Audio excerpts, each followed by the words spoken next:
Shalom, selamat pagi Bapak, Ibu, dan Saudara yang terkasih di dalam nama Tuhan Yesus Kristus. Kita bersyukur kembali kita bisa dipertemukan dalam renungan pagi di pagi hari ini. Walaupun dalam bentuk video yang ada, tapi saya percaya saudara semuanya yang mendengarkan dan menonton renungan hari ini adalah orang-orang yang senantiasa diberkati Tuhan dan tetap di dalam lindungan Tuhan. Saudara, mari buka hatimu kembali untuk kita menerima firman Tuhan supaya kita bisa renungkan bersama-sama satu hari ini. Kita bersatu di dalam doa. Bapa di surga, kami sungguh bersuka cita dan bersyukur kepadamu karena kasih-Mu kami masih bisa sehat dan ada hari ini. Kami mau mendengarkan firman-Mu, berkati setiap pendengar dan penonton renungan pagi hari ini. Biarlah Roh Kudus Tuhan memimpin setiap kami agar kami memahami firman-Mu dan kami mampu melakukan firman-Mu Tuhan. Di dalam nama-Mu Tuhan Yesus Kristus kami sudah berdoa. Amin. Saudara yang terkasih, firman Tuhan kepada kita di pagi hari ini kita baca di dalam Injil Matius pasal 8 ayat 1 sampai 4. Injil Matius pasal 8 ayat 1 sampai 4. Firman Tuhan berbunyi, setelah Yesus turun dari bukit, orang banyak berbondong-bondong mengikuti dia. Maka datanglah seorang yang sakit kusta kepadanya, lalu sujud menyembah dia dan berkata, "Tuan, jika Tuan mau, Tuan dapat mentahirkan aku." Lalu Yesus mengulurkan tangannya, menjamah orang itu dan berkata, "Aku mau, jadilah engkau tahir." Seketika itu juga tahirlah orang itu daripada kustanya.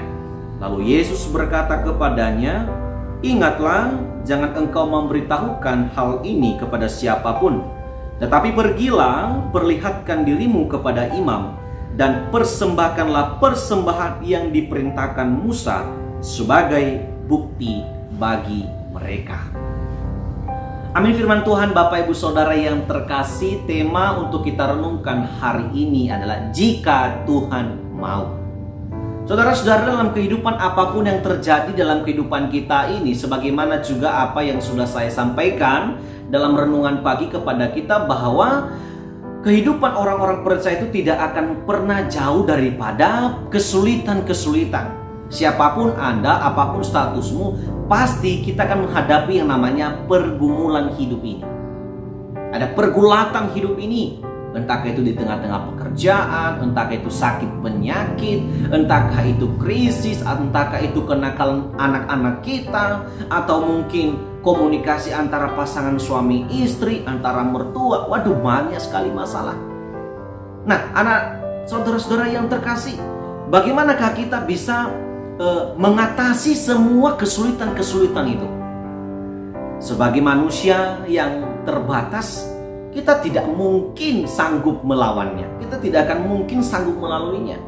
Mungkin kalau kita meminta tolong, meminta bantuan dari sesama kita, dari keluarga kita atas apa yang kita alami, dari kesulitan yang kita alami, mungkin mereka bisa sanggup 1 hari, 2 hari, atau terbatas juga, saudara-saudara.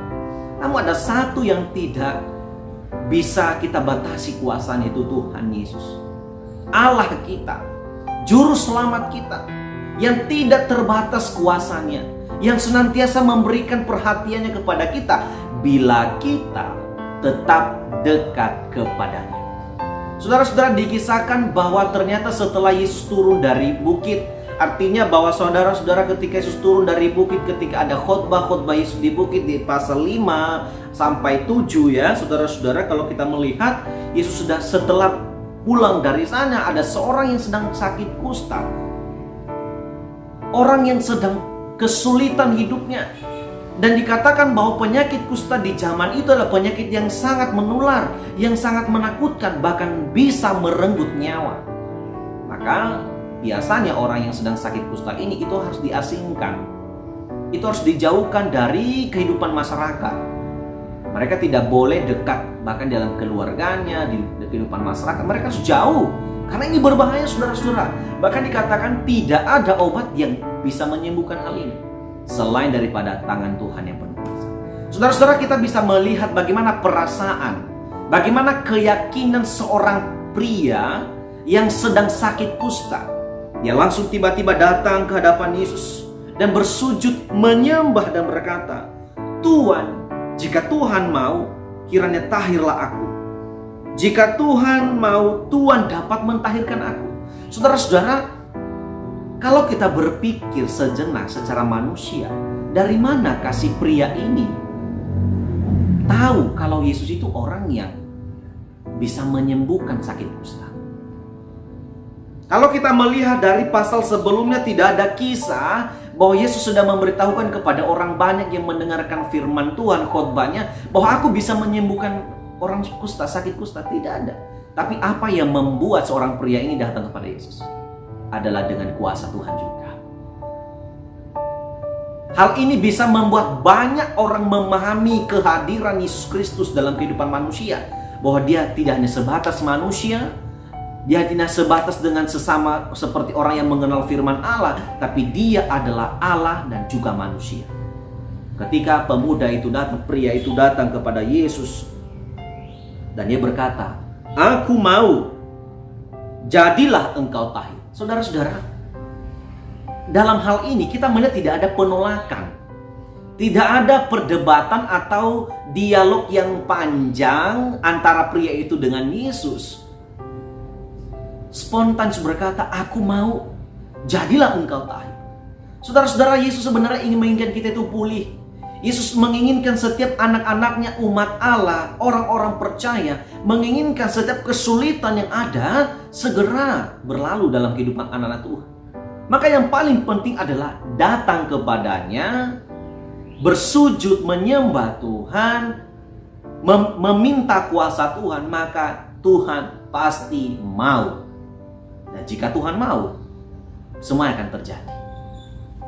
Saudara-saudara yang terkasih, dalam situasi tersebut ternyata si pria itu sembuh. Dan Yesus mengingatkan dia. Biasanya dalam budaya mereka, saudara-saudara, ketika seseorang setelah sembuh dari sakit kusta, maka mereka harus memperlihatkan diri pertama sekali kepada imam. Imamlah nanti yang memberitahukan kepada masyarakat di situ ataupun yang orang-orang di sekitar situ bahwa orang ini yang sedang sakit kusta itu telah sembuh. Dan buktinya tidak hanya diperlihatkan kepada imam, tapi juga memberikan persembahan sebagai ucapan syukur kepada Allah sebagaimana budaya mereka. Saudara-saudara, Yesus ingin memperlihatkan kepada kita bahwa Tuhan mau kita itu sehat, kita sembuh. Tuhan juga menginginkan kita untuk mengerti, mengucapkan syukur. Tuhan mau kita harus mengucapkan syukur. Sebagaimana si pria tadi yang telah sehat, diingatkan Tuhan, dinasihati Tuhan. Perlihatkan dirimu kepada imam dan jangan lupa persembahkanlah persembahan yang diperintahkan Musa. Saudara-saudara yang terkasih, mari di pagi hari ini firman Tuhan mengajarkan kita bahwa Tuhan pasti mau memulihkan keadaanmu jika engkau datang kepada-Nya. Mungkin akhir-akhir ini kita memang tidak memiliki sakit kusta ya. Di zaman sekarang memang mungkin tidak ada sakit kusta di antara kita. Tapi ada sakit-sakit yang bisa membuat kita itu jatuh ke dalam dosa. Ada penyakit-penyakit tertentu, ada satu sikap yang membuat kita jatuh ke dalam dosa. Dan kalau kita tidak bisa bertobat, berubah, maka kita akan jauh daripada Tuhan. Nah, sebelum terlambat, saudara-saudara, sakit apa yang Anda alami?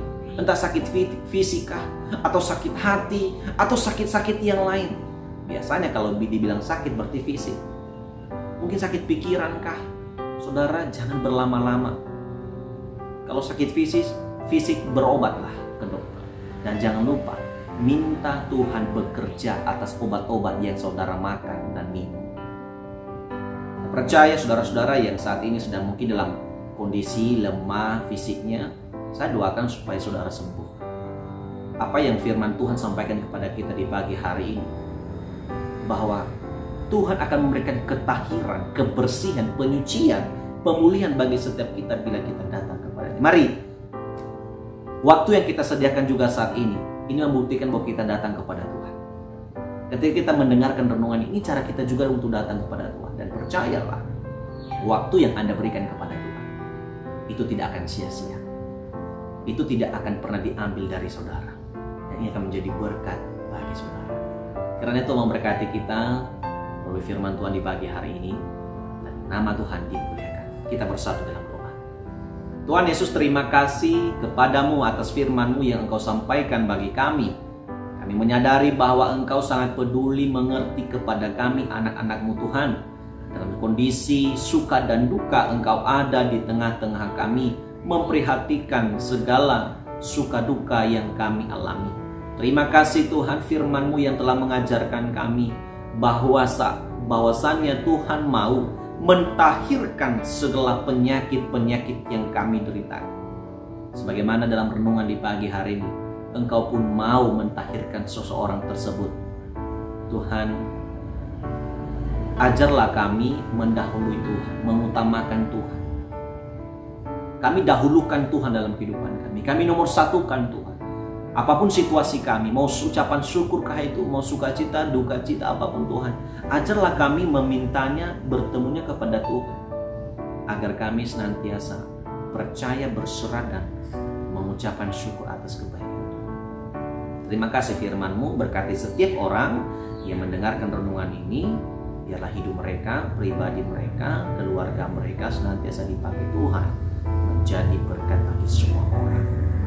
Kami serahkan hidup kami hari ini ke dalam tangan Tuhan. Beri kami damai sejahtera, sukacita, dan pagari kami perlindungan kesehatan.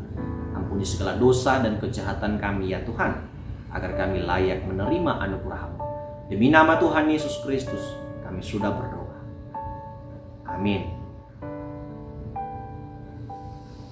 Shalom, terima kasih saudara yang terkasih. Di pagi hari ini kita boleh merenungkan firman Tuhan, dan kiranya firman Tuhan renungan yang kita dengarkan di pagi hari ini boleh memuliakan nama Tuhan dan menjadikan kita tetap dekat kepada Tuhan. Selamat mengakhiri minggu pekan ya, akhir pekan di minggu hari ini, dan selamat mempersiapkan diri untuk ibadah esok hari. Kiranya Tuhan Yesus memberkati kita, dan selamat mempersiapkan pelayanan bagi rekan-rekan hamba Tuhan yang bertugas esok hari dalam ibadah raya kita, yaitu ibadah virtual maupun ibadah tatap muka. Selamat pagi, Tuhan memberkati. Shalom.